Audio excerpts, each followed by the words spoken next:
ಇವತ್ತಿನ ವಿಡಿಯೋನಲ್ಲಿ second PUC Kannada fix question ಅಥವಾ ಅತಿ ಹೆಚ್ಚು ಬಾರಿ ರಿಪೀಟ್ ಕ್ವಶನ್ಗಳು ಯಾವ ರೀತಿ ಕೇಳಲಾಗಿದೆ ಎಲ್ಲ ಮಾಹಿತಿಯನ್ನು ತಿಳಿದುಕೊಳ್ಳೋಣ. ಸೊ ಎಲ್ಲರೂ ವಿಡಿಯೋ ಪೂರ್ತಿಯಾಗಿ ನೋಡಿಕೊಳ್ಳಿ, ಸರಿಯಾದ ಮಾಹಿತಿಯನ್ನು ಪಡೆದುಕೊಳ್ಳಿ. ಹಾಗೆ ನೆಕ್ಸ್ಟ್ ಯಾವ ಟಾಪಿಕ್ ಮೇಲೆ ವಿಡಿಯೋ ಮಾಡಬೇಕು ಅದು ಕೂಡ ಮಾಹಿತಿಯನ್ನು ತಿಳಿಸಿ.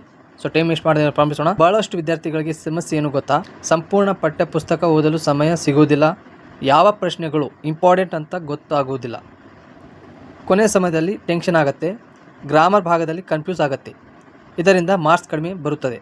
ಅಥವಾ 4 ಅಂಕದ ಫಿಕ್ಸ್ ಕ್ವಶನ್ಗಳು ಯಾವ ರೀತಿ ಕೇಳಾಗಿದೆ ಮಾಹಿತಿ ತಿಳಿಸಿಕೊಡ್ತೀನಿ. ಆಲ್ರೆಡಿ ನಿಮ್ಮ ಸ್ಕ್ರೀನ್ ಮೇಲೆ ನೋಡಬಹುದು ಸೆಕೆಂಡ್ PUC ಕನ್ನಡ ಫಿಕ್ಸ್ ಕ್ವಶನ್ಗಳು ಈ ರೀತಿ ಒಳಗೊಂಡಿದೆ. ರಾವಣ ತನ್ನ ಅಂತಃಪುರದಲ್ಲಿ ಸ್ತ್ರೀಯರನ್ನು ಹೇಗೆ ಸಂತೈಸಿದನು? ವೀರ ಮತ್ತು ಯೋಗಿಗೆ ಯಾವ ಗುಣಗಳು ಇರಬೇಕು? ನಿದ್ದೆ ಸಾಕು ಎದ್ದೇಳಿ ಎಂದು ಕವಿ ಬೇಂದ್ರೆ ಮಕ್ಕಳಿಗೆ ಹೇಳಲು ಕಾರಣ ಏನು? ನಿಲುವು ಬೇಗರಿಸಿದವರ ಗುಣಗಳು ಇಂದ ಯಾವ ವೇಷ ತಾಳಿವೆ?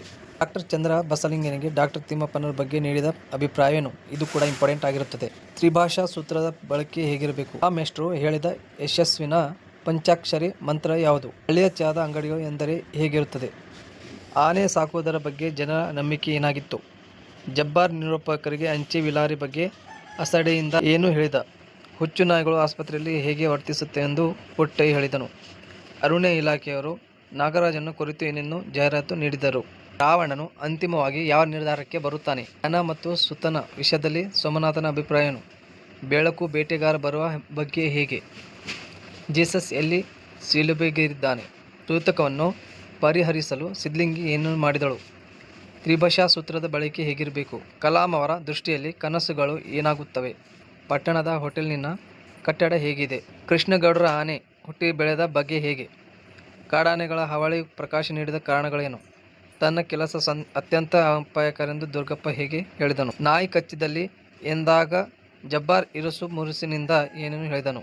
ಸೀತೆಯ ತಲ್ಲಣಕ್ಕೆ ಕಾರಣವೇನು?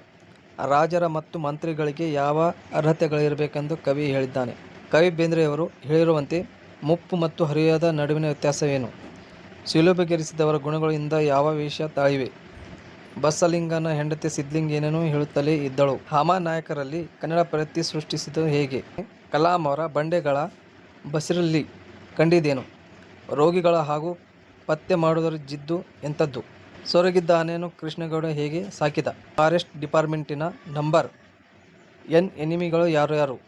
ನಾಯಿ ಕಚ್ಚಿದ ಎಂದಾಗ ಅಬ್ಬಾರ್ ಇರಿಸುವುದು ನಿಂದ ಏನೇನು ಹೇಳಿದನು? ಆನೆಯನ್ನು ಹದ್ದು ಬಸ್ಸಿಲ್ ನಡೆಯುವುದು ಬಗ್ಗೆ ಮೇಲಾಯುಧ ಅಪ್ಪ ಏನೇನು ತಿಳಿಸಿದ್ದ? ಸೆಕೆಂಡ್ PUC ಕನ್ನಡ ಫಿಕ್ಸ್ ಕ್ವಶನ್ಗಳು ಯಾವ ರೀತಿ ಒಳಗೊಂಡಿತ್ತು ಮಾಹಿತಿ ತಿಳಿಸಿಕೊಟ್ಟಿದ್ದೀನಿ. ಈ PDF ಬೇಕೆಂದರೆ ಡಿಸ್ಕ್ರಿಪ್ಷನ್ ಲಿಂಕ್ ಇದೆ, ಅಲ್ಲಿ ಹೋಗಿ ನೋಡ್ಕೋಬೋದು ಅಥವಾ ಡೌನ್ಲೋಡ್ ಕೂಡ ಮಾಡ್ಕೋಬೋದು. ಹಾಗೆ ಏನಾದರೂ ಡೌಟ್ ಇದ್ದರೆ ಕಮೆಂಟಲ್ಲಿ ಮಾಹಿತಿ ತಿಳಿಸ್ಬೋದು. ಸೊ ಈ ವಿಡಿಯೋನಲ್ಲಿ ಇಷ್ಟು ಮಾಹಿತಿ ಒಳಗೊಂಡಿತ್ತು. ಇಷ್ಟ ಆದರೆ ಲೈಕ್ ಕೂಡ ಮಾಡಿ, ಶೇರ್ ಕೂಡ ಮಾಡಿ. ಸೊ ಎಲ್ಲರೂ ವಿಡಿಯೋ ನೋಡೋದಕ್ಕಾಗಿ ಧನ್ಯವಾದಗಳು.